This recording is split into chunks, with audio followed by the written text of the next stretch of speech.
Graham Betchart is one of the world's leading mental performance coaches. He's been featured on ESPN, SportsCenter, CBS, and many more famous media channels. He's worked with some of the best NBA players, including Aaron Gordon, Ben Simmons, Karl Anthony Towns, and Andrew Wiggens. And by the way, those are the last three players are the last, or the actually number one draft picks for the NBA. And in addition to providing mental skills training for athletes, Graham creates mental training programs and online courses for coaches, parents, and working professionals that teaches them to perform better while enjoying the process. He also he is also the author of Play Present, a book about mental skills training for basketball players. Thank you for being here today, and we're going to talk about physical and mental effects of COVID-19 on athletes, and we're grateful to have a chance to learn from a mental skills pro. Graham, Great to be here. thank you. Grateful. Yeah, of Um, course. how does it feel to work with NBA players that are so competitive? Ah, man, I mean, the NBA was a dream of mine. So it's a lot of fun, when you work with people that are serious about what they do and they care about it, and of course they're good at it and they're at the peak of their craft. It's a thrill. For me, anytime someone is dedicated and is open-minded to training their mind, it's always fun. It's always fun to watch them make progress. And in the NFL, I mean, excuse me, in the NBA, it's so competitive that if you're not doing mental training, man, it's hard to compete at a high level because this stuff is so valuable. So, what do you do with your NBA players that you coach? Um, I mean, a lot of them is just teaching them a skill set and then having them practice the skill set, right? So you get them to focus on what they can control. You start with that, and then you work on being present, right? The ability to be in the moment you're in and trust your skills and be uncomfortable and be vulnerable and still be in the moment and trust your skills. And then we work on the skill called next play speed, which is basically if you're not in the moment, if you find your focus and attention somewhere else, can you catch yourself and bring yourself back into the moment? So that's kind of the foundation of what we start with. And honestly, all those are a lifetime's work to work on them. But that's absolutely the foundation. I see. And I know you also were the director of mental training for the Utah Jazz for quite some time. What did you do there? I mean, it was basically setting up a program for the Jazz, and so just like a strength coach. You can think of me as a strength coach for your mind. So you set up mental skills training programs with the players and the staff, and I really work as a teacher where I'm teaching a skill set, and then I have to be around and coach them. So kind of normalization is the word that we want to make mental training normal. We want to introduce a language so people are on the same page with the language. And so everything I did with the Jazz was set them up so they could, be doing mental training on a daily basis, proficiently, regular, and get positive effects. So did you talk to each player like individually for like an hour a week or something, or is it like a big talk? Yeah, no, there's no real specific rules, so it's kind of, you can do one-on-ones with players, connect with them one-on-one, and then every once in a while get in front of the whole team and, present for a few minutes here and there. A lot of it is building trust at that level and really making sure that you're able to build the relationship, build connection, and you don't feel like you're in a hurry to work with anyone. That really helps at that level. And so that was a lot of my work. And then the one-on-ones kind of happen naturally. Players come up to you and chat with you and talk with you, and you do a lot of the work. It's not necessarily like an hour session. It might be 2 minutes that you talk to each other in the hallway, or 3 minutes that you talk to each other on the bus, or 5 minutes that you lead them through a meditation, right after shoot around. So I found it's not like necessarily just like, hey, it's going to be an hour and that's how we're going to do it. Yeah, I get it. And what kind of mental skills did you teach to athletes? Like, what were some of your favorite ones that you always like to talk about, and how can it be applied to younger aged athletes? Well, one thing I teach everyone I work with is a little technique called MVP. And the M stands for meditation, and the V stands for visualization, and the P stands for powerful self-talk. So I combine three skills into a little technique, and I usually spend 5 minutes doing it. I have someone close their eyes and focus on their breath, start to meditate into the moment. Then I'll have them visualize going through maybe their free throw routine, or visualize going through their shot and imagine themselves doing it. And then you say a couple of positive affirmations to yourself at the end, and that's a little technique. So it's a technique I've been working with everyone. It's a great way to start. And I built a gym called Train the Mind for kids to check out, where we put hundreds of MVPs on there. So that's a place for kids to go check out. Great place to start. It's just be guided through an MVP. And that's what I would teach at the NBA level, middle school, high school, college, every level. That's some of the foundation for sure. Yeah, I've checked out Train the Mind and your website. Like, is that just a website where you post videos and tips? Train the Mind? Yeah. Yeah, Train the Mind is an online mental training gym. So it's like you go there, it has a membership, you join like you would join a gym. And then I brought on, right now there's 5 other mental skills coaches. We have the Mavericks mental coach, the current Jazz mental coach, the Clippers mental coach, the Texas Rangers mental coach, and we have put almost 500 workouts on there. So it is a organized set of workouts, displayed like Netflix, so it's easy to use. And the idea is you go there and just get your workout in every day, right? You hit the gym, watch a video or two, take in the lesson, apply the lessons. And the whole key is repetition, though, right? There's no quick fix, and mental skills training is like anything else. You got to practice a little bit every day, you know? That's great. Yeah, I'll link that below to let everyone check out. And also, aren't you part of Lucid Performance? Yeah, I've made Lucid. We made that like about 4 years ago now. And that was the first project I did in technology, where we built that app. And then what we learned from Lucid, we took to Train the Mind and built Train the Mind. So, yeah, no, Lucid Performance is a great app. I built it with George Mumford, another incredible mental coach. I think he's the best ever. And Aaron Gordon helped out with that app. So, yeah, it's just another way to reach people where they are. So for kids, having access to that app or access to the Train the Mind will give you access to all these skills and tools. And of course, the key is, right, you have to practice every day, right? There's no quick fix.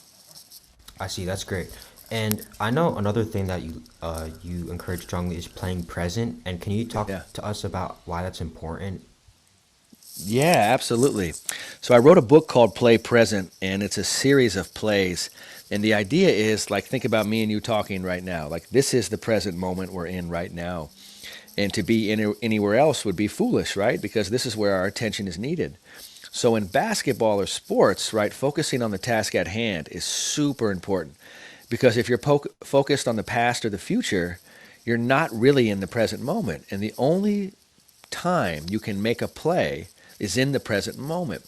So you start to train yourself to be here more often instead of being somewhere in the future, like thinking about results and outcomes.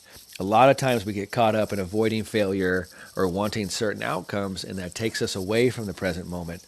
For example, if we want to win really bad, focusing on winning does not help us, right? Focusing on the task at hand helps us. Winning is somewhere in the future, like a result. So the irony is, playing present is what gives you the best chance to have really good results. That's cool. And I would like to switch gears a bit now and talk about COVID in sports. So during the Yeah. months of March and through June of 2020, sports basically came to a stop, and athletes had to find their own ways to work out on their own. So what effect did that have on them physically and mentally? I mean, a ton. People didn't know what was going to happen tomorrow. So with a lot of the athletes I worked with, it just came back to focusing on what you can control, right? Keeping it really simple, because no one knows when you're going to play, if you're going to have a season, things are going to happen. So it just came back to being simple, right? Coming back to being present. What can I control in the present moment? Focusing on that, and then really working on letting go of other things.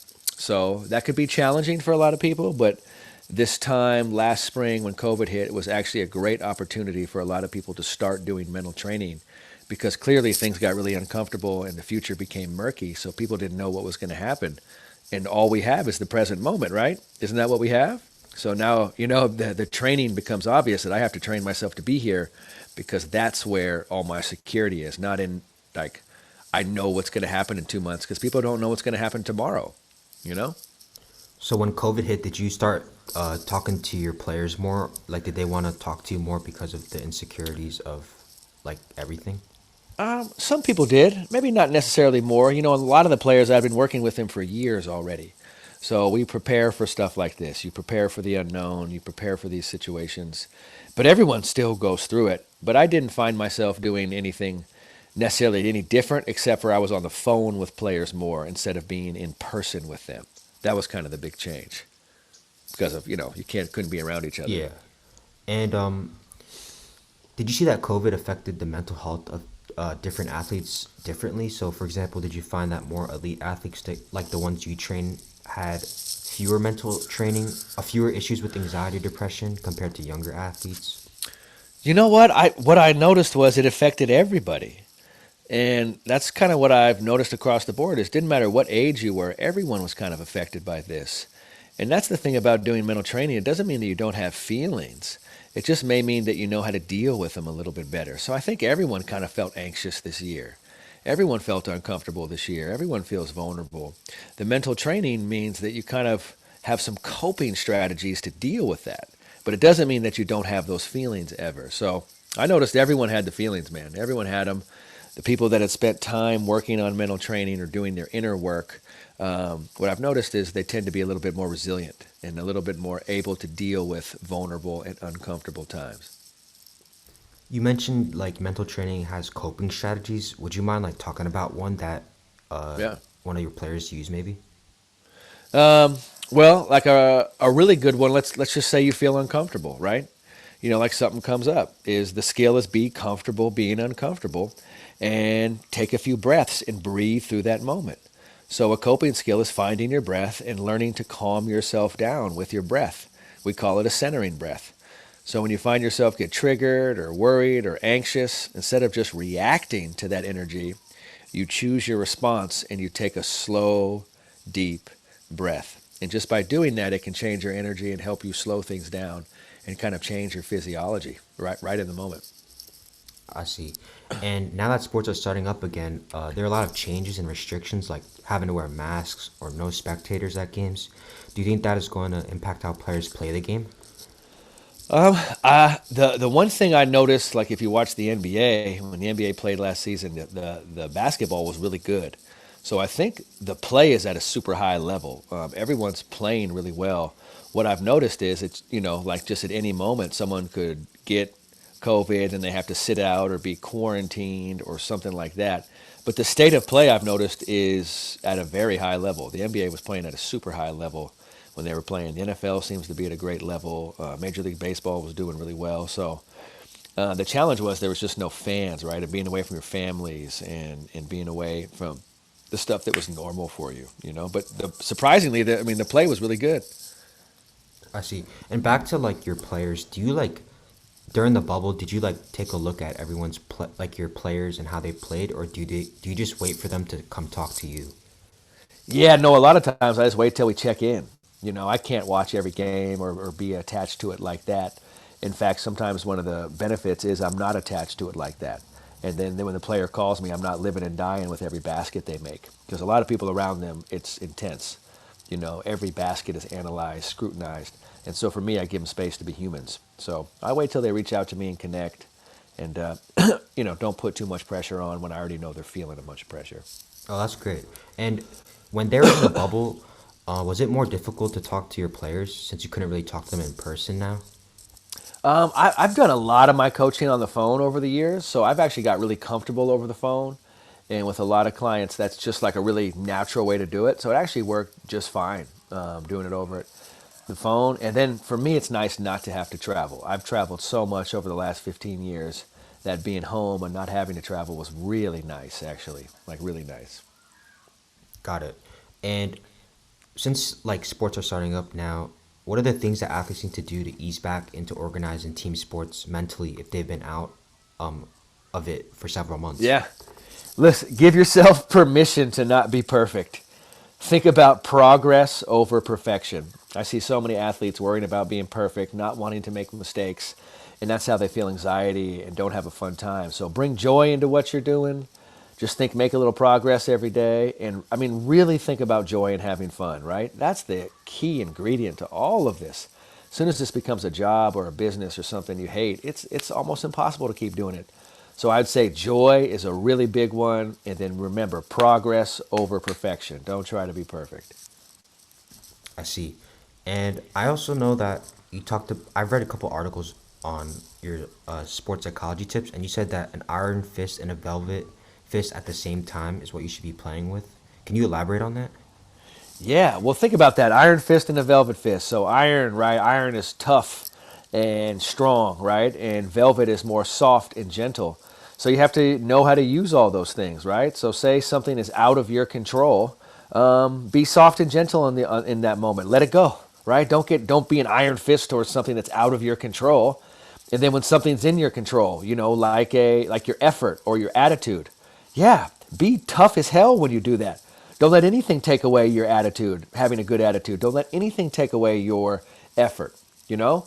And so you learn when to be really strong and when to be more relaxed and flexible and to kind of let things happen. So in general, what I do is with the velvet fist, that's with the stuff that's out of my control. I just let it go. Like referees, officials, the other team, all this stuff you see people get really mad at, that's when you want to use a velvet fist. And the iron, and like the strong fist is like, look, me having a good attitude, having a great effort, and focusing on the present, that's not negotiable. No one can take that from me, right? Let nobody take that from you because that's what's in your control, you know? So you kind of learn to have that flow state in different situations. I see. And along the same lines of like adversity and obstacles, I saw a video where you talked about how to overcome obstacles. Could you like talk about that? Yeah. Well, first of all, obstacles are going to come into your life, right? So you embrace them.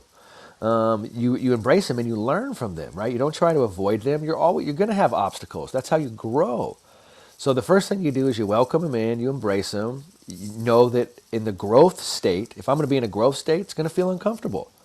So you don't want to be in the comfortable state all the time. You want to be in the growth state. And obstacles give you a great chance to grow and to persevere, right? And don't let those stop you. So no matter what happens, what you should realize is the only thing that can stop me is if I stop myself.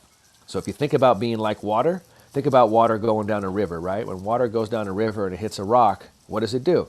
It goes around it. It goes over it. It goes under it. Doesn't get mad, right? Doesn't get mad at the obstacles in the way. It just learns to flow with it. So what I want people to do is learn to flow with their obstacles, learn from them, welcome them in, embrace them, but never let them stop you. I see. And I know a lot of my viewers and especially me, like I'm interested in like the NBA and I'm just amazed at like how you get to coach such good players. Can you talk about a time where a problem a player had and how you overcame it with them? Sure. And no, most of the NBA players I've worked with, I met them when they were kids. So if you're out there wanting to work with NBA players, right, help someone who's a child get there. And that was always my strategy was proactive mental skills training. Is being able to proactively teach them. So Aaron Gordon I met when he was 11 years old. Jaylen Brown I started working with when he was 15. You know, Ben Simmons was 16. Karl Towns was 16. So all of them I dedicated and really focused on helping a group, helping kids make it to the NBA. So as exciting as it is to be in the NBA and all that, really this is about devotion and dedication and sticking with something. And then, the problems that NBA players face are the same that high school players face, right? Let's say an NBA player misses a couple shots, right? Or NBA player thinks they get fouled and there's no foul called. Here's the moment to move on to the next play, right? So the first thing I would do, like say with the Jazz, is you just introduce next play speed. So someone like Joe Ingles, right, who's a great shooter for the Jazz. One time he got fouled, but there was no foul call. And what he had to do was move on to the next play. What he did was focus on that the referee missed a call. So how we got better at that is we said, hey, next time, so what next play, right? Here's the velvet fist. Let go of that ref. Don't get mad at the ref. Be gentle, be easy, and then move on to that next play. And that ball's going to come right back to you. Then you shoot the next one. So it's the same stuff on any level. It's just a willingness to practice it and do it. And, helping someone do it comes down to you have to want to help yourself and you have to want to move on to that next play. And Joe Ingles, wanted to do that and practice it. So, but, a lot of the work is just building trust, right? It isn't like you go to the NBA and you're like, oh my God, I'm at the NBA. It's like my dream come true. Because how can you coach if you're in that state? You're more excited to be there than you are, I need to help and coach everyone here. So for me, it was just slowly taking my time to be there, having a ton of patience.